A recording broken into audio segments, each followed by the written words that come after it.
Hello दोस्तों, मैं हूं रजत। दोस्तों, क्या आपने कभी अपने पिछले जन्म के बारे में सोचा है कि आप पिछले जन्म में कौन थे? आपका पिछले जन्म में कौन सा रूप था? क्या आप एक इंसान थे या फिर कोई जानवर या फिर कोई कीड़े? लेकिन दोस्तों, इससे संबंधित एक बात आपने शायद हमेशा अपने बड़े बुजुर्ग से सुनी होगी कि ये तो पिछले जन्म के कर्म हैं जो इस जन्म में भोगने पड़ रहे हैं। लेकिन दोस्तों, आप सभी को ये बात काफी ज्यादा हैरान करती होगी कि वाकई में ऐसा भी कुछ होता है कि पिछले जन्म के बारे में पता लगाया जा सकता है। और शायद आपने पता लगाने की कोशिश भी की होगी तो केवल सोशल साइट्स पर चलने वाले गेम्स में, जहां पर आपको कुछ भी बता दिया जाता है कि आप पिछले जन्म में ये थे। लेकिन दोस्तों, आचार्य चाणक्य द्वारा कही गई कुछ बातों को इससे जोड़ा जा सकता है, क्योंकि आचार्य चाणक्य की चाणक्य नीति वह मानी जाती है जो कि सबसे ज्यादा स्पष्ट है और वाकई में वर्तमान समय पे प्रासंगिक है। क्योंकि भारत का जो संविधान है, लोकतंत्र है, वह आज भी चाणक्य नीति के अर्थशास्त्र व मौर्य साम्राज्य से कुछ मिला जुला स्वरूप रखता है। तो चाणक्य ने भी अपने दूसरे अध्याय में हमें पिछले जन्म के करीब ले जाने की कोशिश की है, और उसमें हमें पिछले जन्म के रूप के बारे में तो नहीं, लेकिन हमारे पिछले जन्म के कर्मों के बारे में पता लगाने का एक तरीका बताया। तो आज के इस वीडियो में जानते हैं दोस्तों उस तरीके के बारे में। उन्होंने 4 चीजों के बारे में बताया है जिनके बारे में आप जिनसे आप पता लगा सकते हैं कि पिछले जन्म में आपने कैसे कर्म किए थे, आपने अच्छे कर्म किए थे या फिर बुरे कर्म किए थे। तो आइए दोस्तों, आज जानते हैं इन 4 चीजों के बारे में जिससे आप पता लगाएंगे कि आपने पिछले जन्म में कैसे कर्म किए थे।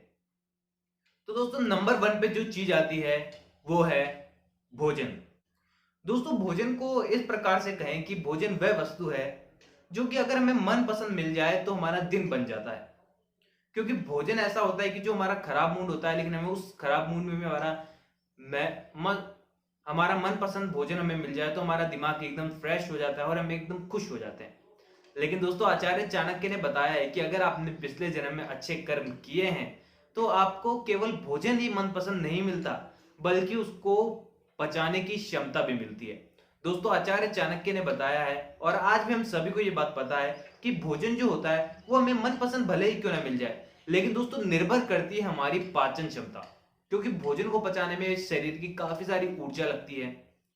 और आचार्य चाणक्य ने इस संदर्भ में कहा है कि महत्वपूर्ण और सबसे मनपसंद भोजन मिलना ही पूर्ण नहीं है, बल्कि हमारे अंदर की पाचन क्षमता ही ये बताती है कि हमने पिछले जन्म में कैसे कर्म किए हैं। अगर आपके अंदर अच्छी पाचन क्षमता है और आप मनपसंद भोजन खाने के बाद भी आपका पेट वगैरह खराब नहीं होता, तो आप समझ सकते हैं कि आपने पिछले जन्म में अच्छे कर्म किए थे।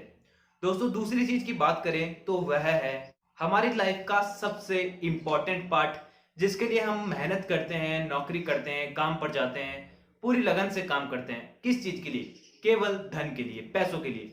दोस्तों, आचार्य चाणक्य ने बताया कि आप धन से पता लगा सकते हैं कि आपने पिछले जन्म में कैसे कर्म किए थे।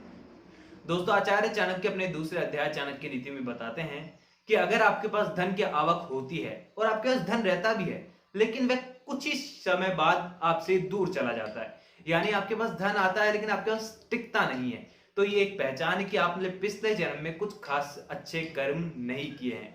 और आचार्य चाणक्य इन संदर्भ में अपनी चाणक्य नीति में यह भी बताया है कि श्रेष्ठ मानव और कुशल प्रवृत्ति का मानव वही कहलाता है जो कि धन की आवक होने के बाद उसका अच्छी तरह से इस्तेमाल करे, यानी उसे व्यर्थ में ना गवा दे।